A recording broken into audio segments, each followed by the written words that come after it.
The Lord be with you. From the Holy Gospel according to St. Luke. Glory to you, O Lord. Chapter 12, verses 39 to 48. Jesus said to his disciples, "Be sure of this, if the master of the house had known the hour when the thief was coming, he would not have let his house be broken into. You also must be prepared, for at an hour you do not expect the Son of Man will come."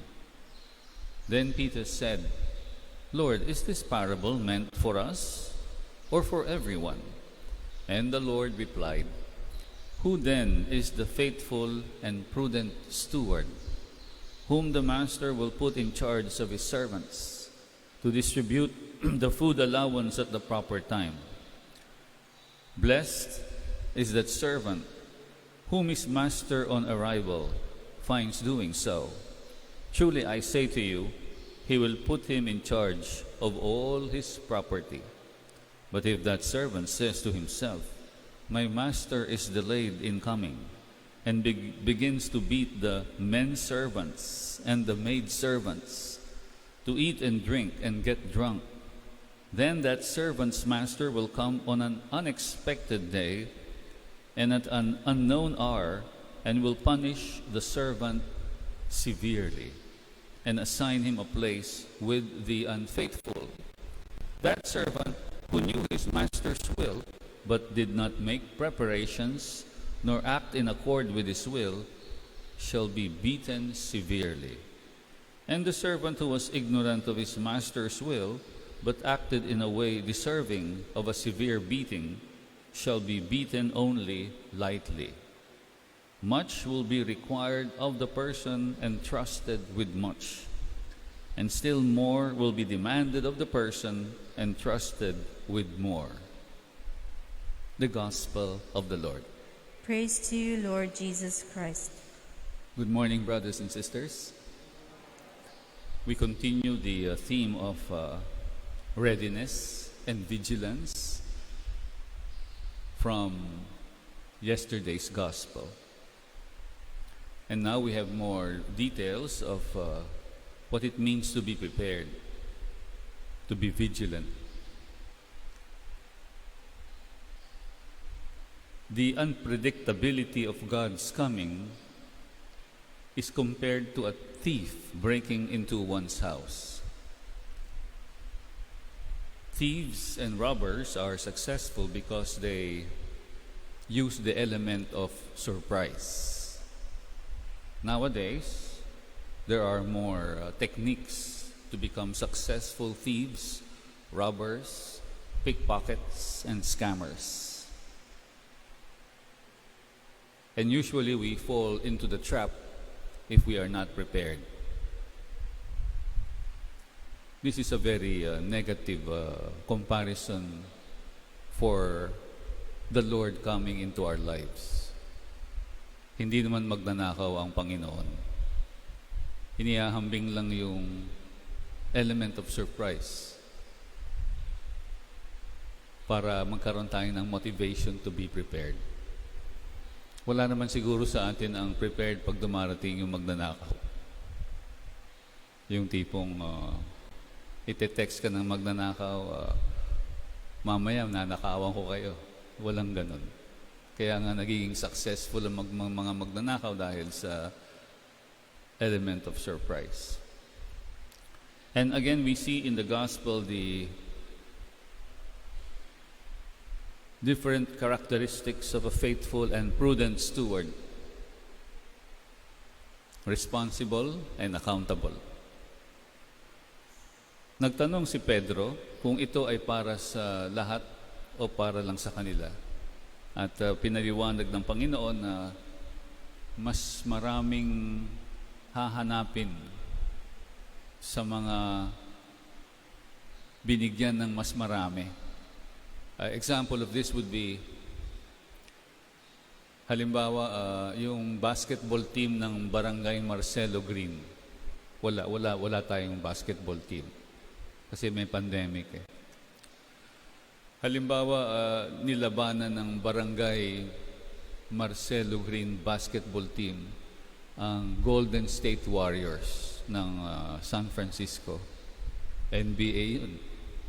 Siyempre, much is expected for the Golden State Warriors to win rather than the basketball team of Barangay Marcelo Green.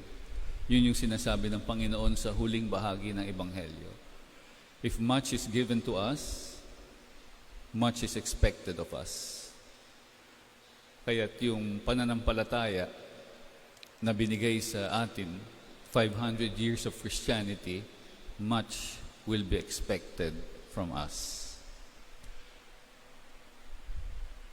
Pangarap ko nga ay, siyempre pangarap lang. Libre naman ang mangarap. Kahit suntok sa buwan.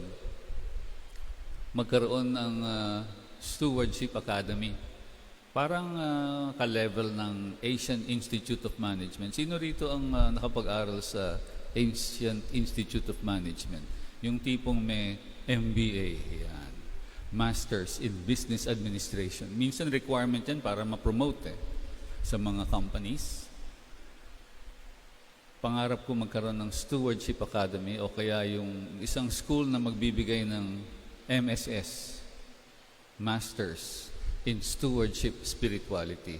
Maging requirement ito para sa barangay tanod up to the President of the Republic para mawala na yung mga nuisance candidates. Kasi yung mga requirement para maging President of the Republic in filing for certificate of candidacy, parang lokohan. Kahit sino pwede maging presidente ng republika. Siguro kung gano'n ang mangyayari, magkakaroon tayo ng culture change. Dahil kung mahirap ang stewardship in our own personal life, pinakamahirap yung stewardship in a communal sense. Stewardship of the environment. Pangarap ko rin na magkaroon ng stewardship sa curriculum. Preschool pa lang.